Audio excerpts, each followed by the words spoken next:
लाडकी बहीण योजनेचं राजकारण सांभाळतानाच अर्थकारणाचा डोलारा कोसळून न देण्याचं मोठं आव्हान सरकारसमोर उभं ठाकलंय।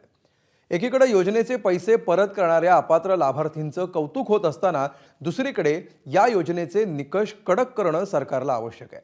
त्यातच या योजनेच्या अर्थकारणाबाबत श्वेतपत्रिका काढण्याची मागणी राष्ट्रवादीच्या खासदार सुप्रिया सुळेंनी केली आहे। त्यामुळे ही योजना सुरू ठेवताना सरकारला दुहेरी कसरत करावी लागणार आहे।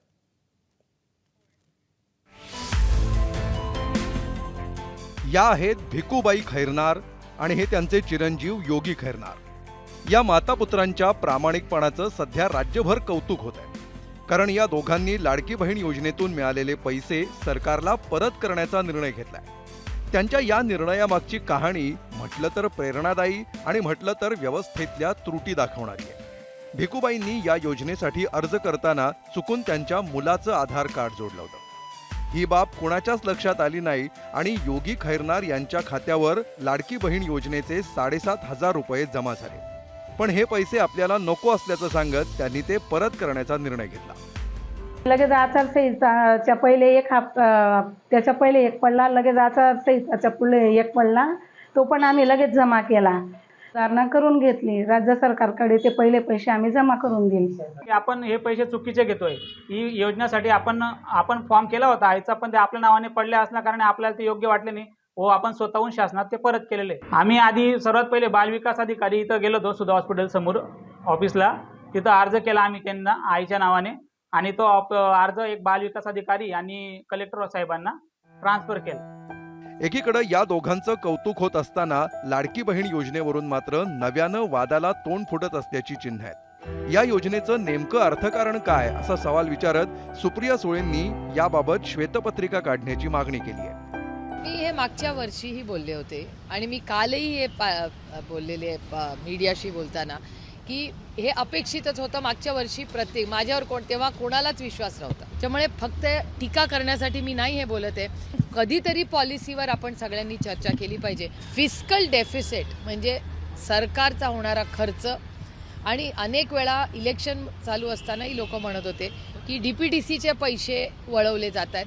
हे काय आहे, खरं नक्की काय आहे? आरोप प्रत्यारोप करण्यापेक्षा मला वाटतं ह्या सगळ्यावर एक व्हाईट पेपर काढून महाराष्ट्राला ह्या सरकार ज्यांना एवढं मोठं मॅन्डेट मिळालंय, निवडणुकीत सरकारला भरभरून मतांचा जोगवा देणाऱ्या योजनेचे निकष कडक करण्याचा निर्णय सरकारनं नुकताच जाहीर केला।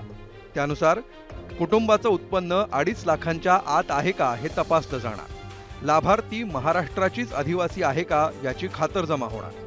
बँक खात्यावरचं नाव आधार कार्ड सोबत जुळत असल्याची खातरजमा होणार। 4 चाकी वाहन असल्यास योजनेतून बाद केलं जाणार आणि सरकारी नोकरी असणाऱ्यांना योजनेतून वगळलं जाणार।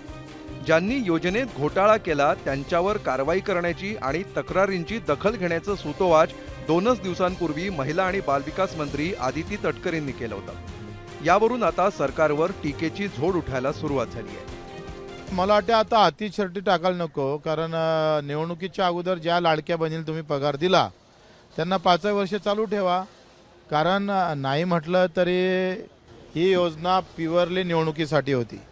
लाडक्या बहिणीबद्दल कोणालाही आस्था नव्हती, कुठल्याही प्रकारचं तिचं भलं व्हावं अशाही प्रकारच्या काही भावना नव्हत्या। ते काँग्रेस असो का भाजप असो, यांच्या भावना सरळ सरळ ह्याच होत्या।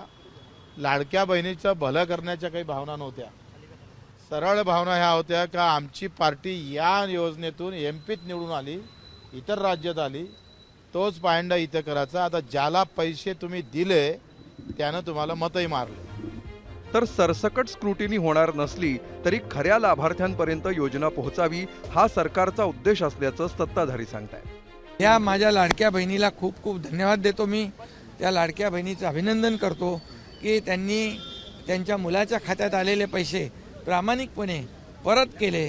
खरं म्हणजे अशा लाडक्या बहिणींना आम्ही ही लाडकी बहीण योजना सुरू केल्यामुळे लाडक्या बहिणींच्या आशीर्वादाने हे सरकार आमचं आलेलं आहे, त्यामुळे त्या लाडक्या बहिणीला देखील धन्यवाद देतो। निवडणुकीत भरभरून मतदान करणाऱ्या लाडक्या बहिणींना न दुखवण्याचं आव्हान सरकारसमोर आहे। मात्र त्याच वेळी या योजनेचा आर्थिक डोलारा सांभाळण्यासाठी योजनेतील घुसखोरांना बाहेर काढणंही गरजेचं असणार आहे। एकाच वेळी ही दोन्ही आव्हानं पेलताना सरकारला चांगलीच तारेवरची कसरत करावी लागणार हे नक्की। ब्युरो रिपोर्ट, ABP माझा। एबीपी माझा, उघडा डोळे बघा नीट.